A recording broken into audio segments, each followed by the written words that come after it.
Hello and welcome to Hank Games Without Hank. My name is John Green. I manage the AFC Wimbledon Wombley Womblys, who are 10 points clear of Chesterfield in League Two. It's been a dominant season for the AFC Wimbledon Wombley Womblys, as Bald John Green and other John Green have joined the likes of Yabamba, Buckminster Fuller, some more, less more, lots of, you got back in the back, we got Seb Brown, who saved 2 penalties against Luton Town to send us into the league.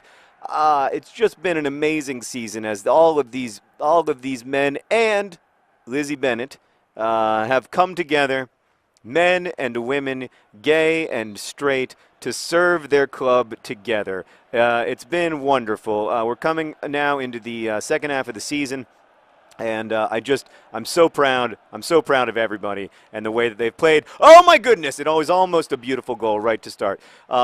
But there's also been some controversy in the world of AFC Wimbledon land recently, as well. I mean, one of the things about being part of a football club is that you're going to have to embrace diversity, and I don't just mean diversity when it comes to your sexual orientation or your gender identity or race or economics or anything like that. I mean that you're going to also have to embrace diversity of worldview. And this has been a challenge lately for the AFC Wimbledon Wombley Womblys because Yabamba hooked up with a person that some more had previously had a relationship with. And Yabamba felt that it wasn't that big of a deal because, to quote him directly, Samore has hooked up with lots of people, and if I were going to, I want to make sure that I don't misquote him here, if I were going to date only people that Samore hasn't hooked up with, I would have to leave the town of Wimbledon. That upset Samore, but because he only speaks in single-word answers, he answered kind of primarily via his fist.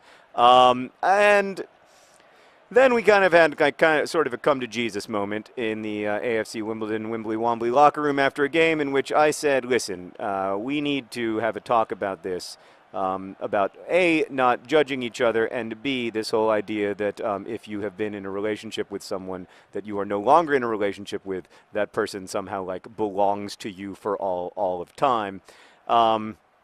It is a ridiculous notion that I think is born of the patriarchy, born of this belief that somehow having a romantic relationship with a woman means that a man has this woman as his property, and that even if that relationship ends, that property relationship doesn't. And it's just ridiculous. And I told Samore that he had to get over himself.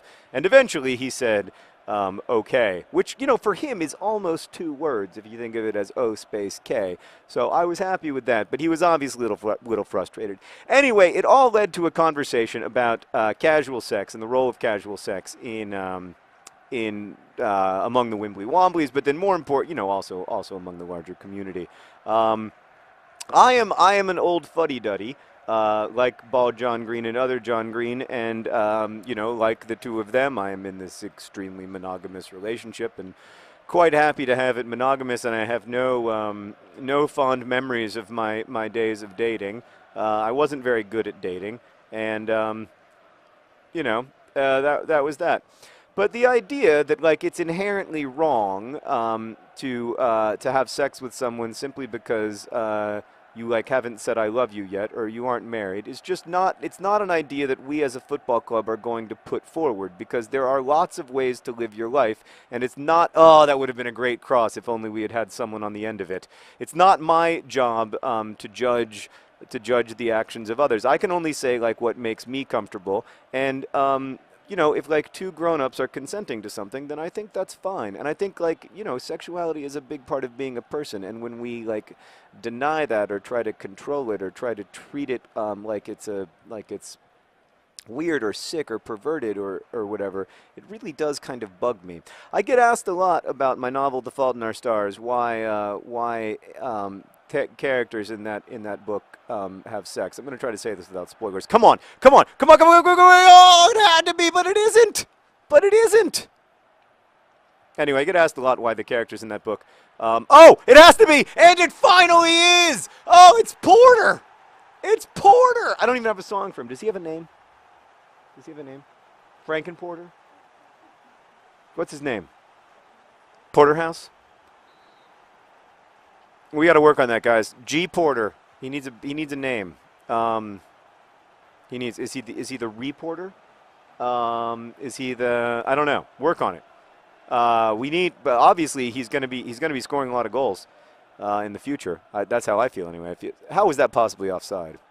Why did you ask for the ball if you were offside, ball John Green? I feel like his spatial intelligence isn't what it used to be. Anyway, yeah, I get asked a lot why these two characters in the book have sex when they haven't had a lot of physical interaction in the past, and like they haven't been together that long, and they haven't said "I love you" and like, you know, blah blah blah blah blah. And I guess like here's my answer. I don't believe in the idea, and you know, listen, all of this is offered with the reality and the understanding that I might be wrong, but I don't believe in the idea that it's somehow that it's somehow inherently sinful to have sex unless you have like signed a marriage contract, particularly given that many people living around the world today who are in committed relationships and wish to be in marriages literally cannot be in them because of the way that marriage is constructed as a legal idea. And it just doesn't make a lot of sense to me that like that's how we're going to define this like narrow legal definition of marriage, is how we're going to define sexuality,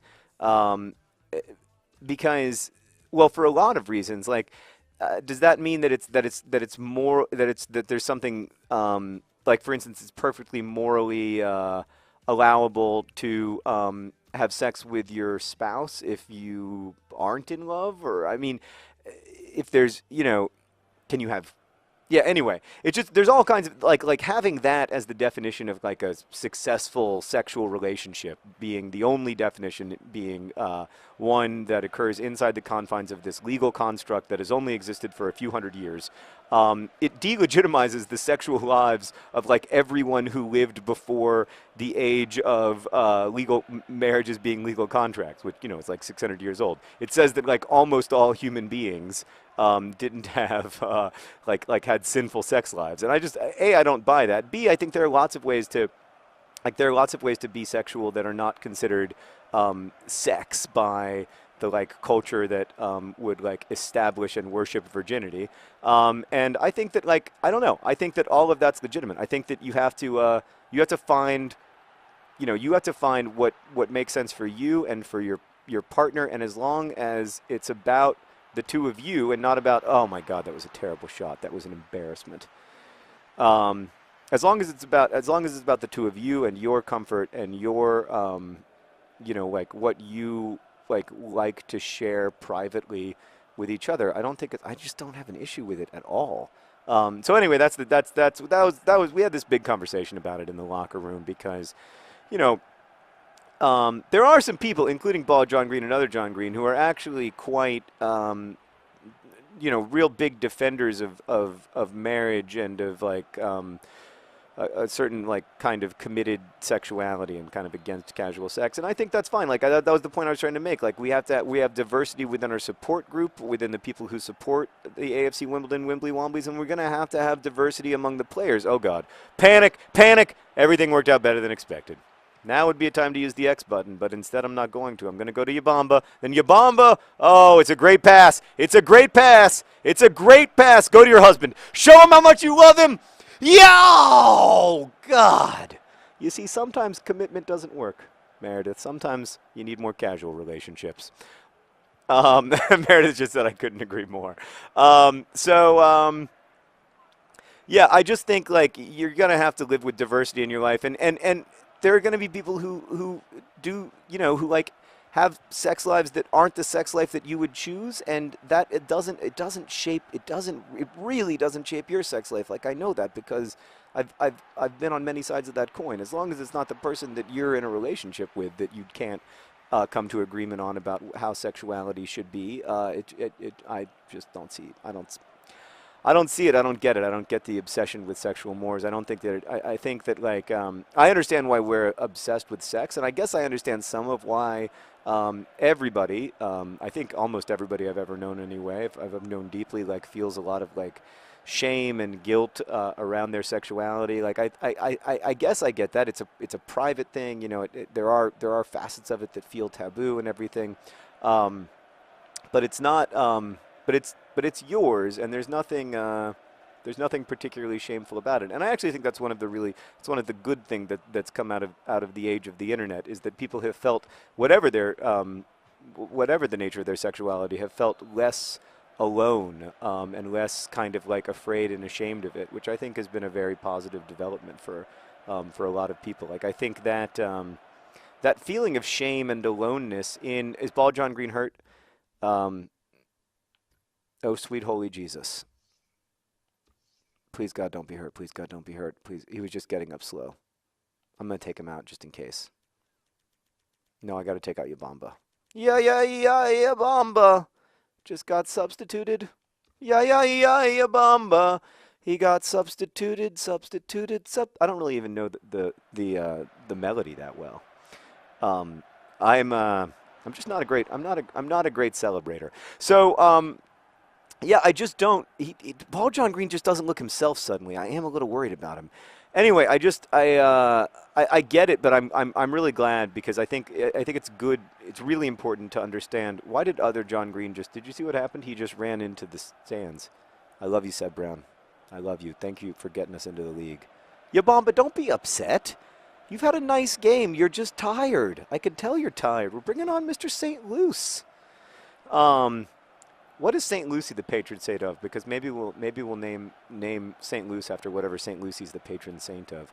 So that's the I think it's that ability to embrace, and hopefully I think the internet, one of the downsides of the internet is that it's been a place that has struggled to embrace diversity in a lot of ways and struggled to build big tents. You know, it's been a place where like you can so easily find a community of people who already agree with you and who share your worldview on a variety of topics that like you know, you don't have to build bridges between communities the way that maybe you have to in real life because real life communities are just like physically smaller. So that's been maybe one of the challenges, and I think that is also a challenge. Like that's one of the challenges that Nerdfighteria tries to take on, is we try to be a big tent. And I mean, frankly, it's one of the things I love about football communities. Like there are a lot of things that like there are, you know, Christian Liverpool supporters and Jewish Liverpool supporters and atheists and Muslims and Sikh Liverpool supporters, and you know, and that like that diversity is something that you don't see much in communities these days. And so he was offside. Awesome. That's something I really value about football. At least it has the potential to give us a kind of big tent where we can have those discussions within supporter communities. Oh, that was a great move from other John Green. Oh, but he can't act on it. It's so often been a problem for other John Green. He can't get that. It's that last touch that we've struggled with. Context is everything. I hope you have a great last touch. Thanks for watching. Best wishes.